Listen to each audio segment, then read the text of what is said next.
this is the group D discussion questions and answers. So number one, how is race influencing the protagonist's decision so far in the novel? I go first? Okay. So my character, his name's Jared. He's kind of, the whole story is about like him helping out his mom and his dad because they don't have a lot of money, so he needs to help out both of their families because his dad has like a different family.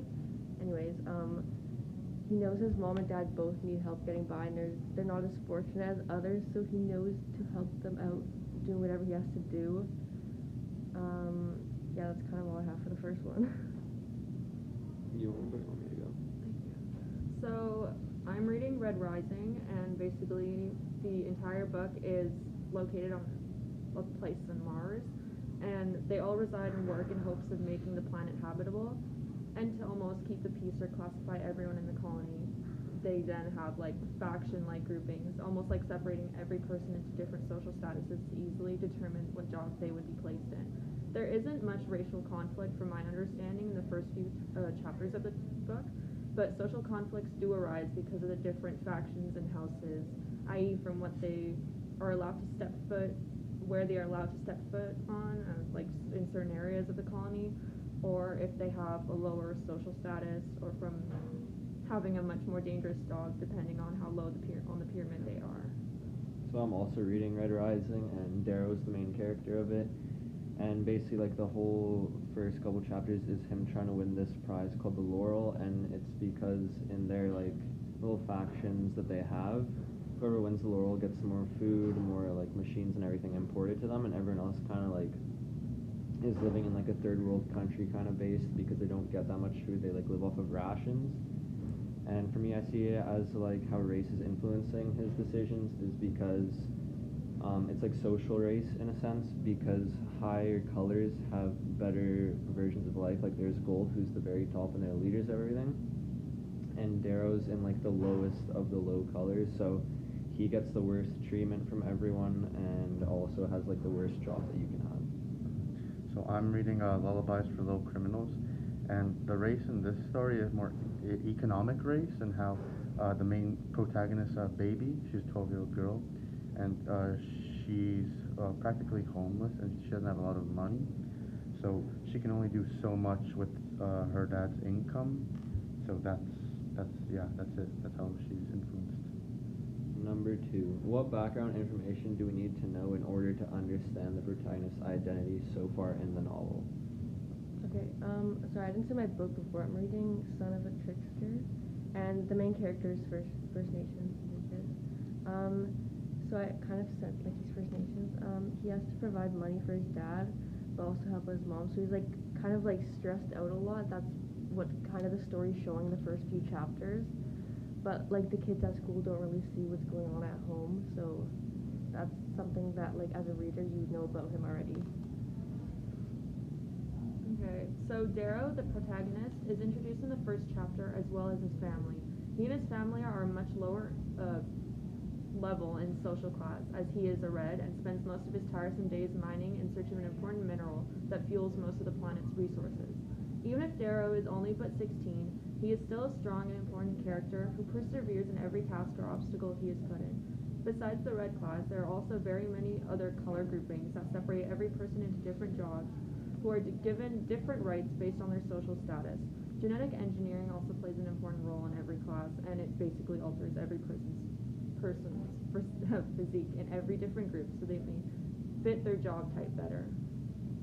So just like in Lauren's book, like Darrow's going through a lot of stress trying to win this prize so that him and his faction can get good food and get more things to help them out in life. But some background information that's good to know is like they're based off of colors, so that's what we're saying by factions, is like the colors they're in. So red, a lot of them are miners and hell divers, which just, again, like Bianca said, they look for that mineral. Yellows are doctors, grays are law enforcement, obsidians are kind of like the meatheads who kind of just do a bunch of jobs for everyone that no one else wants to do, kind of like enforcing the law in a sense, but in a lot more brutal fashion. So it just shows that the classism, the class system there is like really unfair towards a bunch of people. Okay, so in my book, The protagonist's name is Baby. She's 12 years old. She lives in Montreal with her father, whose name is Jules. He's a heroin addict. Her mom died, and now her dad is in the hospital because he has tuberculosis, and she is currently in a foster home with a bunch of other kids with the same background as her. Number 3. How does race influence the protagonist's identity? Okay, so in my book, he's like very proud of being First Nations, obviously, and some people living in his it's like a house with like a bunch of rooms, and a lot of people living in there with him are also First Nations, so he tries to help them out because they obviously share the same culture. His grandmother helped him to know more about his background when he was like really young, and he basically experiences a lot of things that most of us won't have to experience in our lives. And yeah. Hopefully I'm saying her name right, but in chapter 4, Io, who is Darrow's wife, who has already been introduced from the beginning, leads him to a surprise and after his loss of the laurel, a prize that promises the winner extra food and supplies. His wife leads him to a garden-like area where reds are forbidden from entering and they get caught and immediately imprisoned. This obviously doesn't have anything much to do with race because it is a very large topic in the story. However, it does have to do with the classism within the story and the horrible treatment Reds suffer greatly. From being stripped of their freedom to being heavily looked down upon, and besides being forced to reproduce at a very early young age in order to increase their labor, they're basically considered the toys of the colony. This the easiest to mess with and get away with treating horribly. Yeah, so I've basically got the same things that Bianca said, like, for how race influences the protagonist. Like, he's just seen as a low-class, useless, and unskilled person. So they always throw him the worst kind of jobs, the worst labor, and they also treat him the worst, like throw stuff at him, taunt him and all that. So, Baby is different than most of the kids at her school. She knows a lot, she knows a lot about, what happens in the streets and, prostitution and everything. So that influences her because she is of low income and is always going off from place to place. It influences her a lot, and the childhood is the most important part of a person's life, and her childhood right now isn't going too well, so she's influenced in multiple ways. Number 4. How is the protagonist treated by other individuals in the novel? So in my book, I was struggling to actually find stuff for this question because it shows his childhood in the beginning, but kind of just jumps to him as a teenager or late teenager. But in the beginning, his grandmother picked on him a lot, calling him a trickster and saying how he's very different from his parents. Because at the beginning he didn't know he was First Nations. I think only one of his parents was.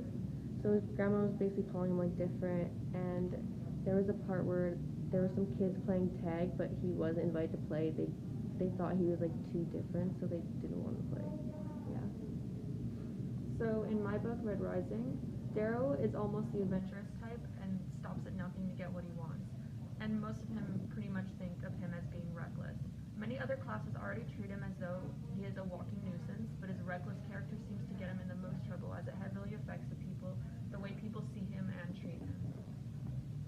Yeah, so that's pretty good points. That's basically what I had. They don't respect him for who he is. They don't take a chance to find out who he is, what he's like, and all that. They just see him as that one 16-year-old kid who they can just boss around and all that. Even if they're not much older than him, other 17-year-old kids will do that to him as well. And again, they just taunt him, they make fun of him, they throw stuff at him. So he's just kind of seen as lower than everyone. So in mine it depends, because if it's other people that live in the street as well, they're nice to Baby because they can relate to all the struggles that she's going through, and they understand why she's doing the stuff that she is. But if she goes to school and there are kids there that can't relate, they have 2 parents, stable income and stuff, they bully her because they don't understand what she's going through and how tough it can be for her, especially at such a young age. 5. In terms of race, how does the environment surrounding the protagonist affect them? Well, okay, so my main character, he moved to a town when he was really young, and there wasn't, like, he's First Nations and a lot of people there weren't. So he was kind of put into a really, like, small house with, like, a bunch of rooms and, like, a lot of people living there because they didn't have a lot of money. But they don't really try to help him out or anything because they just see him as different.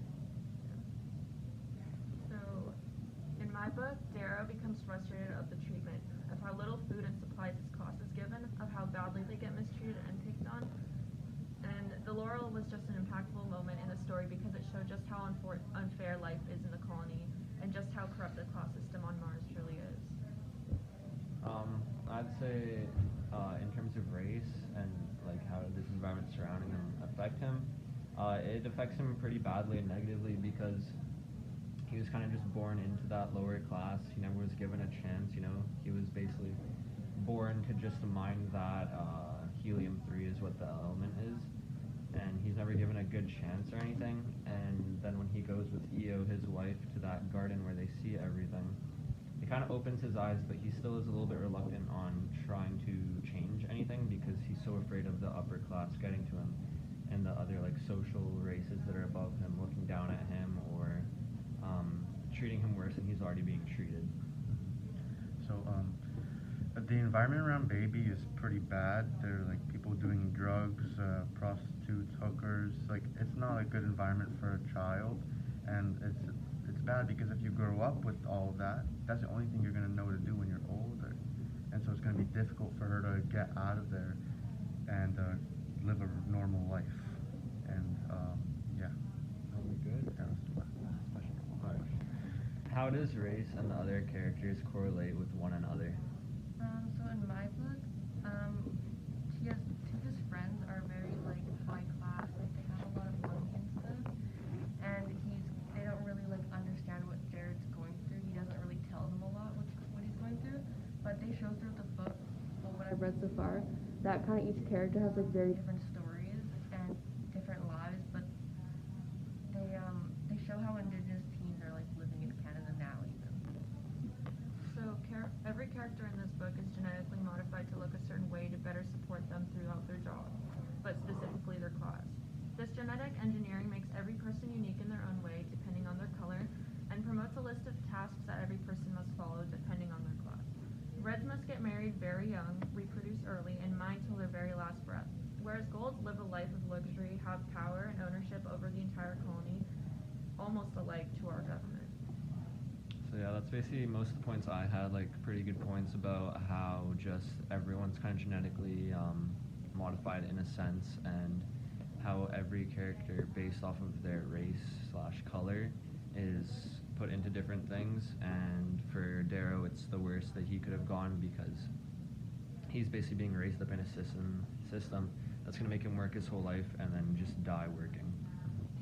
So in mine, like for example with Jules, which is Baby's dad, there aren't a lot of like tools for him to use. Like there are more tools that the government gives for single moms than there are for single dads in the story.